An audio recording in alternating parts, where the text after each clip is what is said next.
காந்தியின் அகிம்சை வழியில், நேதாஜியின் வீர முழக்கத்தில், பகத்சிங்கின் புரட்சி கனலில், பாரதியின் புகழ் தெரிக்கும் வரிகளில், கட்டபொம்மனின் வீர கர்ஜனையில் பிறந்தது நம் சுதந்திரம், உயிரிழந்தது நம் தேசம். அனைவருக்கும் இந்த சுதந்திர நல்வாழ்த்துக்கள். என் பெயர் ஆரோகன். நான் 8ஆம் வகுப்பு ஆ பிரிவு படிக்கின்றேன். இன்று ஆகஸ்ட் 15 நாட்டின் 79வது சுதந்திர தினம். அன்று 1947ஆம் ஆண்டு ஆகஸ்ட் 15ஆம் தேதி நம் நாடு சுதந்திரம் அடைந்தது.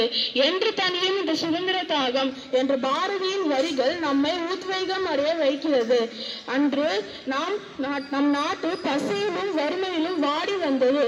இப்போது நாம் நிம்மதியாக சார்வதற்கு அப்போது பல வீரர் வீராங்கனைகள் போராடினர். சிலர் வீர மரணம் அடைந்தனர். சுதந்திர போராட்டத்தில் மகாத்மா காந்தி, சர்தார் வல்லபாய் பட்டேல், நேதாஜி, புரட்சி தலைவர் போன்ற அனைவரும் போராடினார்கள்.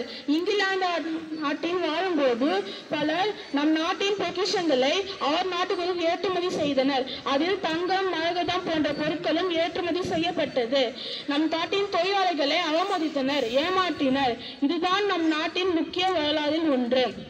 காந்தியின் அகிம்சை படை, நேதாஜியின் ராணுவ படை, கட்டபொம்மன், வேலு நாச்சியாரின் உள்நாட்டு படை போன்ற அனைத்து படைகளும் சேர்ந்து நம் நாட்டை காப்பாற்ற முயற்சித்தது. ஆங்கிலேயர்களிடையே போரிட்டது மட்டுமல்ல, வெற்றியும் பெற்றது. வெற்றி பெற்று ஆங்கிலேயர்களை நாட்டை விட்டு துரத்தியது. இதுதான் நம் சுதந்திர வரலாறு. நம் நாட்டின் சுதந்திர படைகளை நாம் என்னென்றும் மதிக்க வேண்டும். அனைவருக்கும் சுதந்திர நல்வாழ்த்துக்கள். நன்றி.